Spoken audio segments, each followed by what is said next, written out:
ہوا تھا. تو یہاں سب کچھ مل جائے تو زوال ہے، چند سال گزرنے کے بعد زوال ہے.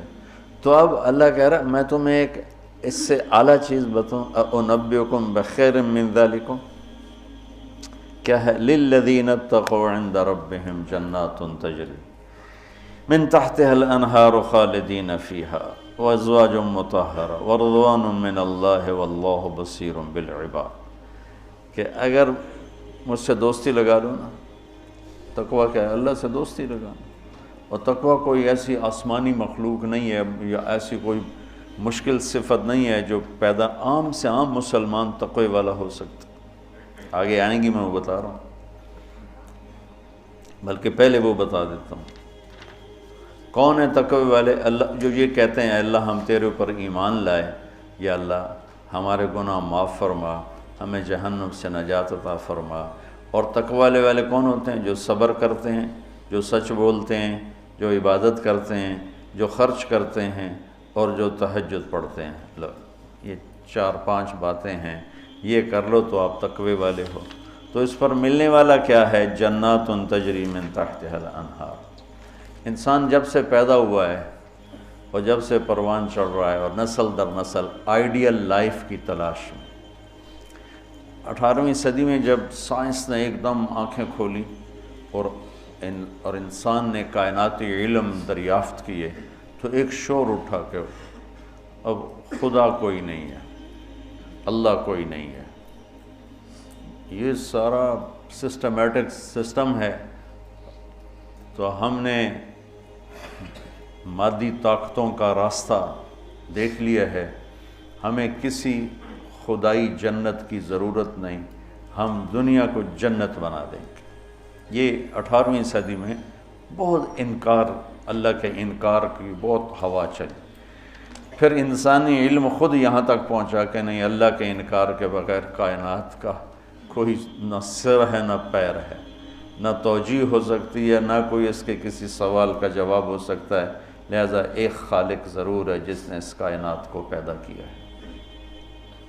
تو انسان، اچھا ایک بات پہلے میں جو میڈیکل سائنس کہتی ہے کہ انسان اپنے ذہن میں کبھی بھی ناممکن کی تمنا نہیں کر سکتا. آپ کو کسی ان پڑھ سے ان پڑھ ایک چھوٹی سی مثال، کدی 2 تے 2 5 ہو جان. کسی کو یہ تمنا کرتے دیکھا کدی 2 تے 2 5 ہو جان. ایک چھوٹی سی مثال عام فہم دی ہے، اس کو پھیلا دو. انسان کا کمپیوٹر ناممکن کو نہ سوچتا ہے نہ تمنا کرتا ہے، اندر وہ چیز جاتی نہیں.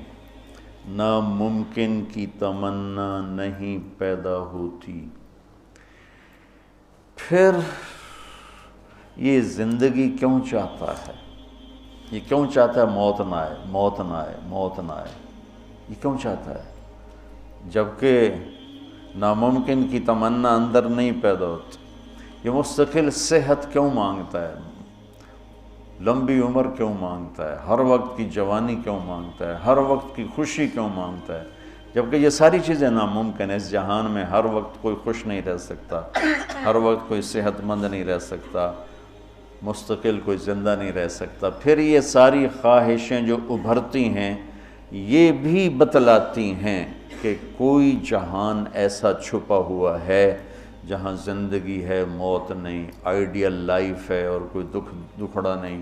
یہ خود، یعنی میں آپ کو سائنس کے لحاظ سے بات بتا رہا ہوں، اس کی ہمیں ضرورت کوئی نہیں، لیکن ابراہیم علیہ السلام نے کہا تھا وَلَٰكِن لِيَطْمَئِنَّ قَلْبِي، کہ دل کے اطمینان کے لیے یہ بھی ایک دلیل ہے عقلی اور سائنسی کہ انسان ناممکن نہیں سوچتا.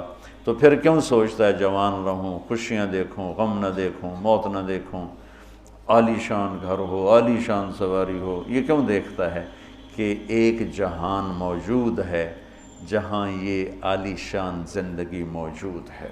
وہ کہاں ہے؟ عند ربہم، وہ اللہ کے پاس. جنت کہاں ہے؟ 7ویں آسمان اس کی بیس ہے، 7واں آسمان. اور 7ویں آسمان سے بنتی ہے اور یوں اوپر جاتی ہے. تو ایسا نہیں کہ وہ بلڈنگ اوپر جاتے جاتے جاتے عرش سے مل گئی، وہ بیچ میں سپیسز ہیں، یہ ایک جنت ہے، پھر ایک یہ ہے، ایک یہ ہے، ایک یہ ہے، ایک یہ ہے۔ عرش کے ساتھ جا کر جو جنت مل گئی ہے کہ اللہ کا عرش اس جنت کی چھت بن گیا ہے، وہ ہے جنت الفردوس۔ ان الذین آمنوا وعملوا الصالحات کانت لهم جنات الفردوس نزلا اولئک هم الوارثون یرثون الفردوس۔ تو فردوس اعلیٰ جنت ہے۔ اللہ نے ساری جنتوں کو بنایا کن کن کن، مطلب اللہ کو کن، اللہ کوئی بیٹھا کن کن نہیں آکھی جاندہ، یہ صرف ہمیں سمجھانے کے لیے ہے، اللہ کو تو کن کہنے کی بھی ضرورت نہیں ہے، لیکن میرے نبی کا فرمان ہے باقی ساری جنت بنی میرے رب کے امر کے ساتھ، اور جنت الفردوس کو اللہ نے بنایا اپنے ہاتھوں کے ساتھ۔ تو یہ دنیا اللہ نے جس دن بنائی ہے، جس دن، اس سے لے کر آج تک اس کو ایک دفعہ بھی محبت سے نہیں دیکھا، اور جنت الفردوس کو جس دن بنایا ہے اس دن سے لے کر آج تک روزانہ دن میں 5 دفعہ رحمت کی نظر ڈالتا۔ اور جنت الفردوس کو ہاتھوں سے بنایا ہے تو وہ کیا چیز بنی ہوگی؟ ہاتھوں سے بنایا ہے وہ کیا چیز بنی ہوگی؟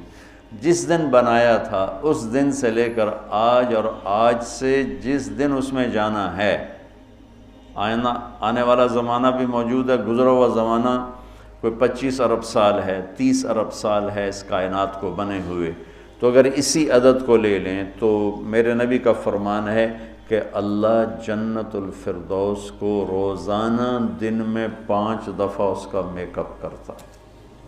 پہلے سے 5 دفعہ جس چیز کا میک اپ ہو وہ کیا چیز بنے گی؟ اچھا یہ تو دنیا ہے نا، چھوٹی چیز ہے، اس کا تو زیادہ میک اپ ہو نہیں، اس مسجد کا ہم میک اپ شروع کریں تو یہ چھوٹا سا حال ہے، سال 2 سال 3 سال میں ہم دنیا کے تارے توڑ کے لے آئیں تو بھی چند سال کے بعد کوئی جگہ ہی نہیں ہوگی بھی اب کہاں کیا چیز رکھیں۔ میں اس پہ حیران ہوتا ہوں، ایک لڑکی دلہن بن رہی ہے نا، تو وہ پارلر پہ اسے 1 گھنٹہ 2 3 4 5 6 7 8 لگا دو، اس کے بعد وہ کیا کریں گے؟ منہ ایڈا سارا،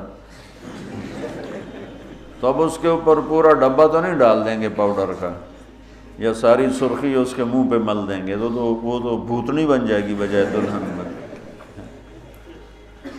تو ایک لڑکی ہے، ایک لڑکا ہے، ایک گھر ہے، اس کی ڈیزائننگ ہے، اس کا میک اپ ہے، کسی کو چند گھنٹے لگیں گے، کسی کو چند سال لگیں گے، اور پھر ختم، کہ بس اس سے زیادہ نہیں ہو سکتا ہے۔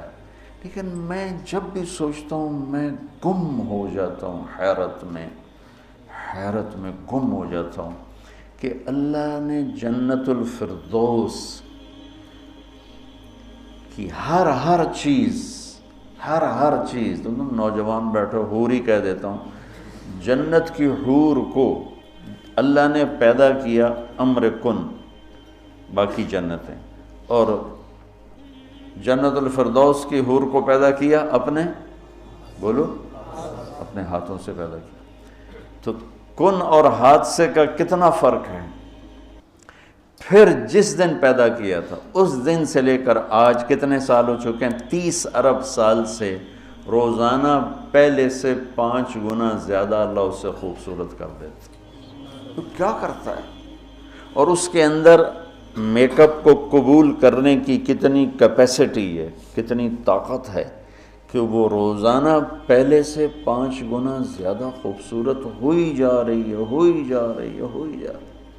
اس کی ایک چارپائی لے لو، ایک کرسی لے لو، ایک پتا لے لو، ایک تنکا لے لو، ایک مور لے لو، ایک کبوتر لے لو، ایک پانی کا دریا لے لو، شراب کا جام لے لو، سراہی لے لو، بستر لے لو، پردہ لے لو، پلنگ لے لو، گھوڑا لے لو، کوئی چیز جنت کی لے لو، ہرن لے لو، مور لے لو، کوئی چیز، ہر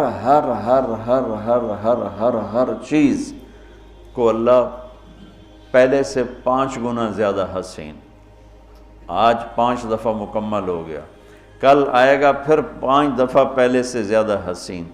30 ارب سال سے جس چیز کا میک اپ ہو رہا ہو اور آئندہ زمانوں میں بھی اس کا ہونا ہی ہے، اور میک اپ کرنے والا بھی اللہ ہو تو وہ کیا چیز بنی گی، کیا چیز ہو؟ اور دنیا کو جنت بنا بھی لو تو موت کا کیا کرو؟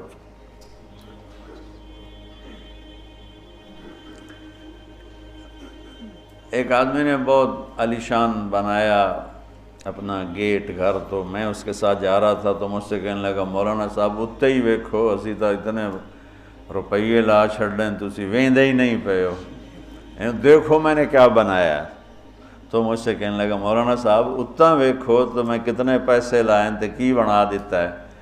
تو میرے بولنے سے نا پہلے خود ہی بول پیا، پر مصیبت ہے مر جاونا ہے چھڑ جاونا، ساتھ ہی پر مصیبت ہے مر جاونا ہے چھڑ جاونا۔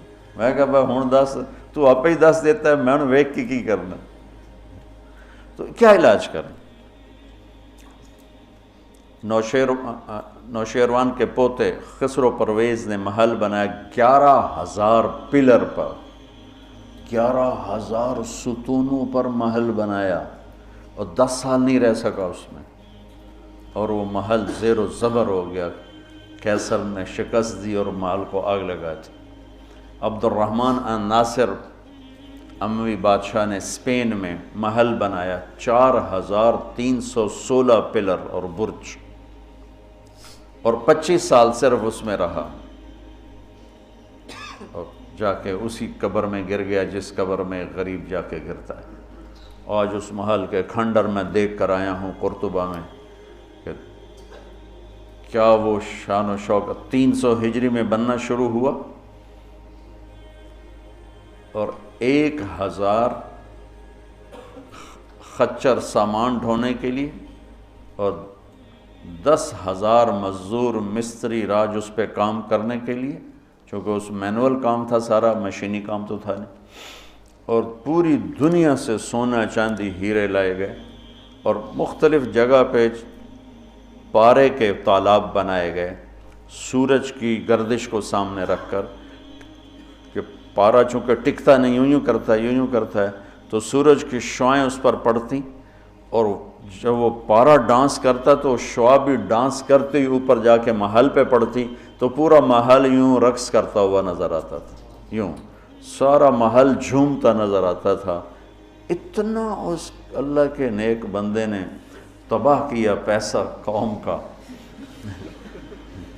اور ٹوٹل 25 سال،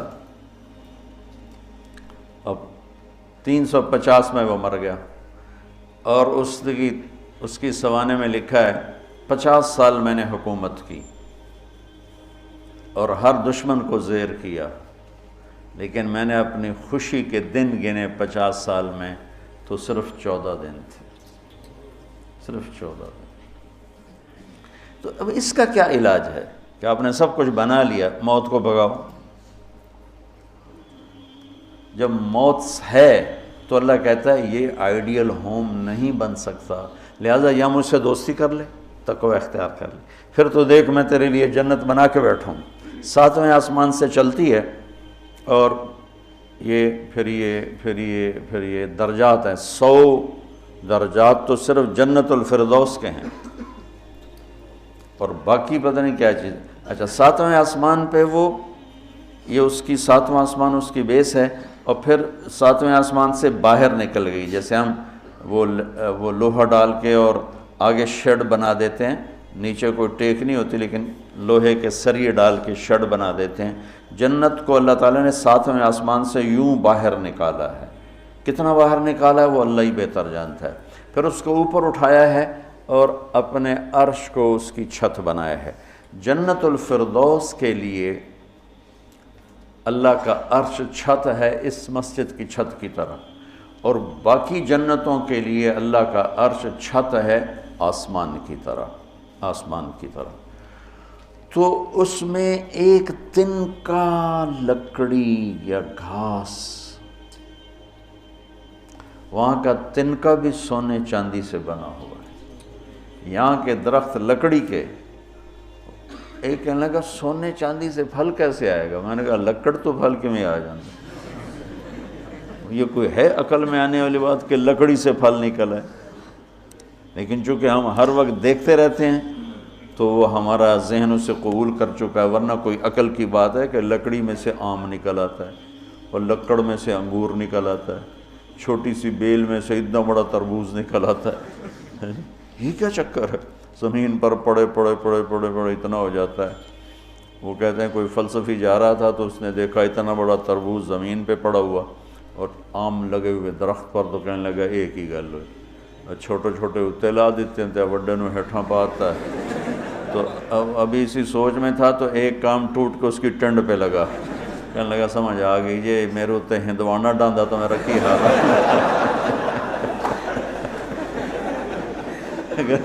میرے اوپر یہ تربوز گرتا تو میرا کیا حال ہوتا، مجھے سمجھ میں آ گیا۔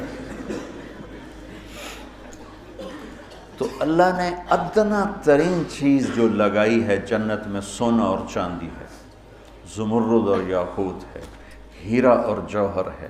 اور میں نے ملکہ برطانیہ کے محل میں دیکھا، اس کے تاج میں، ان کے محل میں عجائب گھر بنا ہوا، تو ان کے تاج میں لگا ہوا تھا کوہ نور، لیکن اب اس کی وہ شان و شوکت نہیں رہی، چونکہ کاٹ کے تاج میں لگایا اور پھر 3 ٹکڑے کر کے آگے ایک پٹی میں رکھا ہوا تھا۔ یہ پورا جب ہیرا تھا تو دیوگری جنوبی ہند کی ایک ریاست تھی، اسے علاؤ الدین خلجی نے فتح کیا۔ تو جب مال غنیمت کے لیے خزانے کا دروازہ کھولا گیا تو اس میں یہ ہیرا پڑا ہوا تھا، تو علاؤ الدین خلجی کے منہ سے بے ساختہ نکلا کوہ نور، یہ تو نور کا پہاڑ ہے، تو اس سے اس ہیرے کا نام ہی کوہ نور پڑ گیا۔ تو پھر جب انگریزوں نے فتح کیا ہندوستان کو تو پھر ملکہ برطانیہ کے لیے اسے جہاز کے ذریعے سے وہاں لندن پہنچا دیا گیا۔ یہ دنیا کا سب سے بڑا ہیرا تھا، ہو سکتا ہے اب اس سے بڑے ہوں، لیکن جنت کے کسی بھی لباس میں، تاج میں، گلاس میں، سراہی میں، میز پر، کرسی پر، بستر پر، مسیری پر، پلنگ پر، دروازے پر، کھڑکی پر جو موتی ہیرے جڑے ہوئے ہوں گے، اس میں سب سے چھوٹا موتی یا ہیرا یا نیلم یا زمرد یا پکھراج، جو بھی تم نام لے لو، جو آج دنیا میں قیمتی پتھر پائے جاتے ہیں، اس کو لا کر یہاں ٹیبل پر رکھ دو، وہ اتنا سارا ہو تو میرے رب کی قسم یہاں سے آسمان تک روشنی پھیل جائے گی اور خوشبو پھیل جائے گی، خوشبو پھیل جائے گی۔ تو اللہ تعالیٰ کہہ رہا ہے تم مجھ سے صلح تو کرو، مجھ سے یاری لگاؤ، تو میں نے آئیڈیل ہوم تمہارے لیے بنایا ہوا ہے۔ ایک نوجوان کہنے لگا اللہ حوروں کا لالچ کیوں دیتا ہے؟ میں نے کہا زنا سے روکنے کے لیے، کیونکہ لوگ شادی کر کے بھی زنا نہیں چھوڑتے ہیں، اور اللہ معاشرے کو پاک دامن دیکھنا چاہتا ہے۔ جس معاشرے میں زنا پھیل جاتا ہے وہ معاشرہ برباد ہو جاتا ہے۔ تو اللہ چاہتا ہے کہ ہر مرد عورت پاک دامن زندگی گزارے، اس لیے نے نکاح کا راستہ رکھا، اور پھر مرد کی شہوت کو روکنے کے لیے وعدہ کیا تو یہاں صبر کر، حلال کام کر، تو آجا میرے پاس، میں نے تیرے لیے تیری اس خواہش کا سامان تیار کر کے رکھا ہوا ہے کہ یہاں کا مادہ مٹی ہے، وہاں کا مادہ مشک و عنبر ہے، وہاں کی گھاس زعفران کی ہے، یہاں زعفران اتنا سا ملتا ہے اور لاکھوں روپے کا کلو ملتا ہے، اور وہاں پوری میدان میں جو گھاس ہے وہ زعفرانی ہے، اور گھر کی ایک اینٹ موتی کی ہے، ایک اینٹ زمرد کی ہے، ایک یاقوت کی ہے، ایک زمرد کی ہے، ایک سونے کی ہے، ایک چاندی کی ہے، بیچ میں مشک کا گارا ہے اور زعفران کی گھاس ہے، اور اللہ کا عرش اس کی چھت بنایا گیا ہے، اور وہ اندر بیٹھو تو باہر نظر آتا ہے، باہر بیٹھو تو اندر نظر آتا ہے۔ میں نے جو ایک دفعہ جنت کا محل دیکھا خواب میں، تو یہ اس کی میں نے صفت جو پڑی تھی وہ میں نے آنکھوں سے دیکھی کہ میں اس کے اندر چل رہا تھا، مجھے باہر بھی نظر آ رہا تھا اور اوپر بھی نظر آ رہا تھا اور دائیں بائیں بھی نظر آ رہا تھا، حالانکہ میں ایک گیلری میں چل رہا تھا، اور اس کا جو فرش تھا مجھے لگتا تھا ہر فرش کی ٹائل کے نیچے سورج نکلا ہوا ہے، اس طرح اس میں سے روشنیاں نکل رہی تھیں، روشنیاں نکل رہی تھیں۔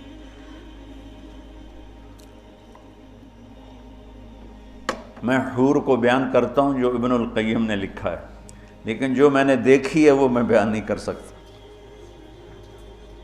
میں اب بھی دیکھ رہا ہوں،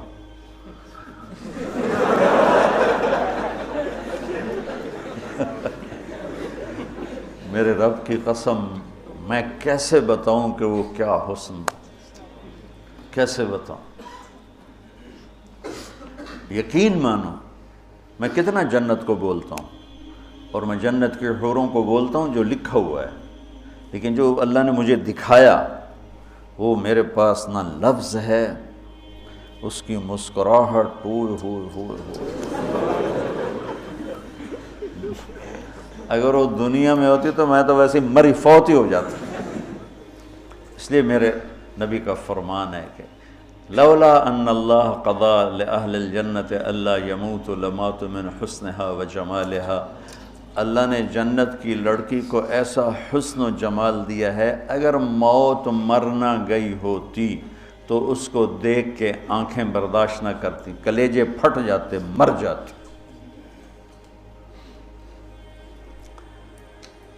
تو یہاں کی عورتوں کے لیے بھی بشارت ہے کہ ایمان والی نیک صالح پاک دامن عورت جنت کی اس حور سے 70,000 گنا زیادہ خوبصورت ہوگی۔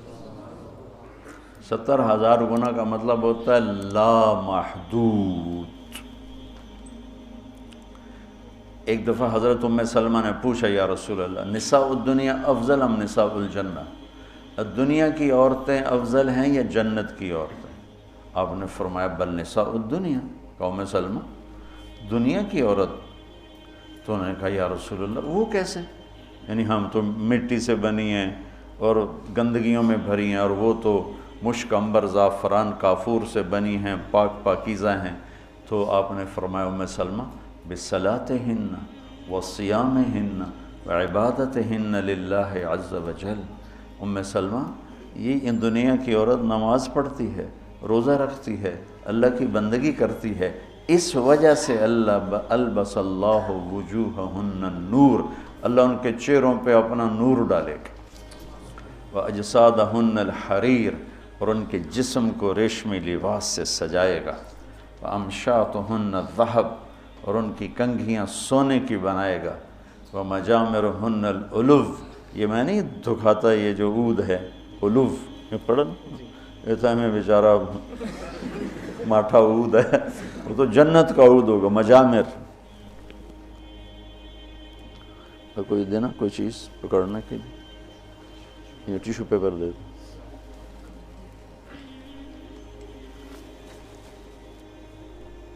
دو۔ اس کو کہتے ہیں مجمار۔ مجمار کا اردو میں لفظ دھونی دینے کی چیز ہے، اس میں مجامر جمع ہے مجمار، کہ اس طرح ان کے سامنے ہوں گے اور اس میں عود جل رہا ہوگا اور اس کی خوشبو پھیل رہی ہوگی۔ یہ دنیا کی عود ہے، ساری مسجد میں خوشبو آتی کہ نہیں آتی؟ ہم ماٹھی سی چیز ہے، تو وہ کیا چیز ہوگی؟ وہ خوشبو ایک بہت بڑی یعنی فریش کرنے والی ایک نعمت اللہ نے بنائی ہے، کہ دماغ کی غذا ہے خوشبو، آنکھوں کی غذا ہے سبزہ، اور دماغ کی غذا ہے خوشبو۔ اللہ تعالیٰ نے اس کو خوشبوؤں سے بھر دیا ہے۔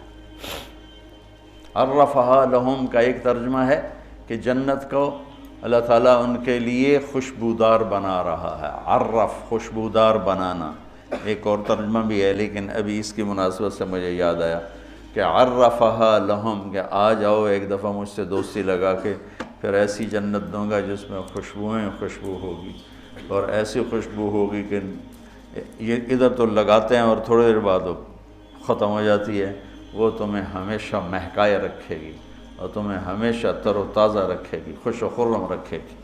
تو اللہ تعالیٰ فرمایا تم میرے پاس آ جاؤ، تو تم جس آئیڈیل ہوم کو ڈھونڈتے ہو وہ میں نے تمہارے لیے تیار کیا ہوا ہے۔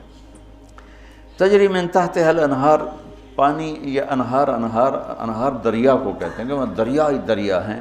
اصل میں یہ دریا ایک کنایا ہے، یہ ہے اس کے لیے خوبصورتی کے لیے، کہ پانی سے حسن آتا ہے۔ لوگ سردیوں میں گرمیوں میں مری جاتے ہیں، ناران جاتے ہیں، لورالائی نہیں جاتے، فورٹ منرو نہیں جاتے، وہ بھی ٹھنڈا ہے لیکن وہ اتنا ویران ہے کہ اس پہ سبز نام کی شائی کوئی نہیں، اور کیوں نہیں ہے کہ پانی کوئی نہیں، پانی نہ ہونے کی وجہ سے کالے پہاڑ ہیں۔ مری ناران کاغان میں پہاڑ سرسبز ہیں کیونکہ وہاں پانی بہت زیادہ ہے۔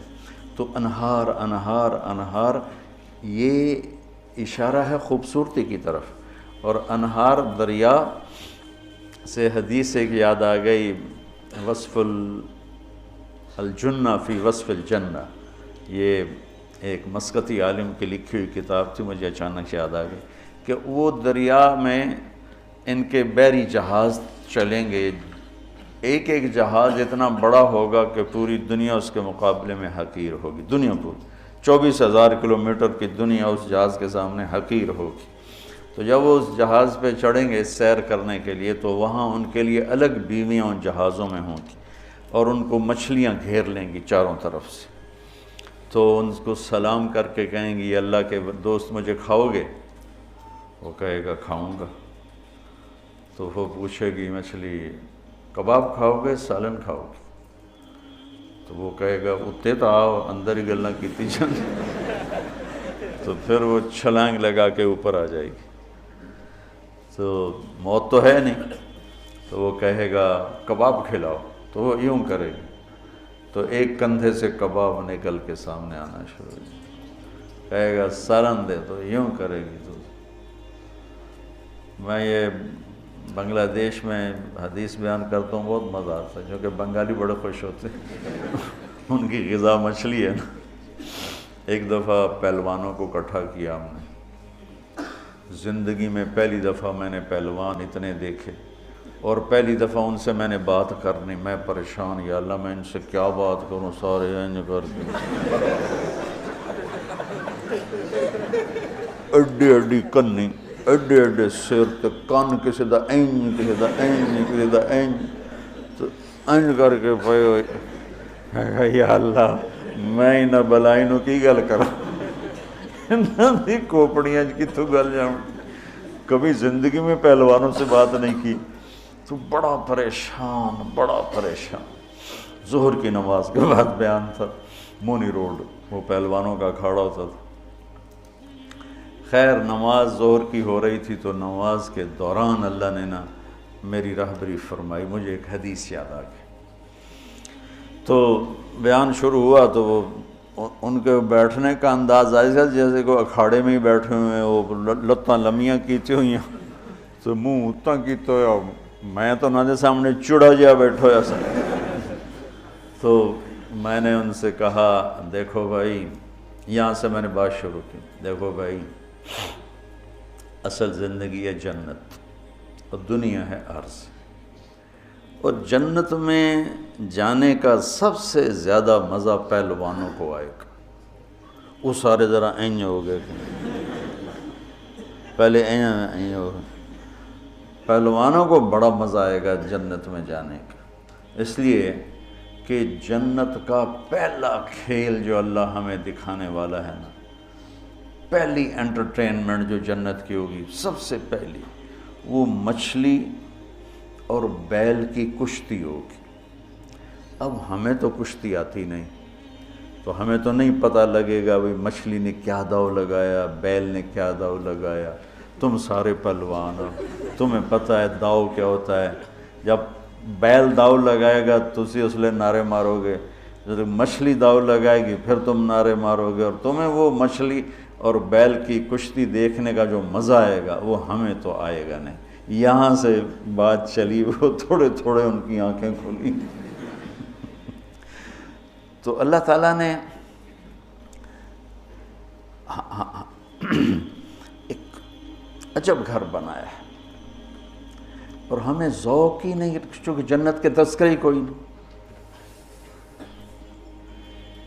اور زندگی گزر گئی ہے سفروں میں، جتنا عرب میں جذبہ ابھرتے دیکھا نا جنت کا، وہ اجمی تو ٹھنڈے برف کھا کے بیٹھے ہوں گے۔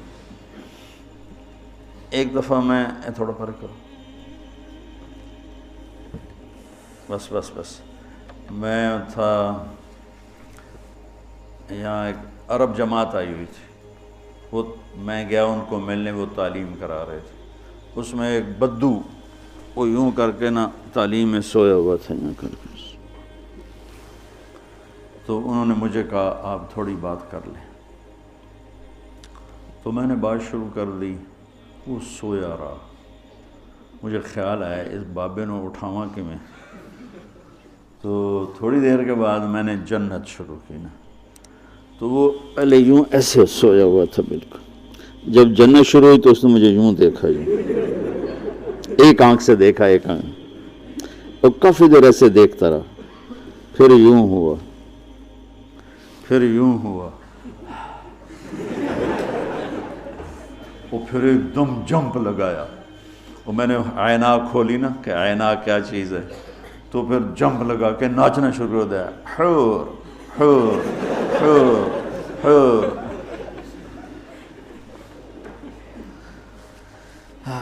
تو میرا رب کہتا ہے دوستی لگا لے، گھر تیار ہے، یہاں سونے چاندی کا گھر بھی چھوڑ کے ہی تو جاؤ گے نا، اور وہاں وہ گھر بنایا ہے جسے چھوڑو گے نہیں، ہمیشہ رہو۔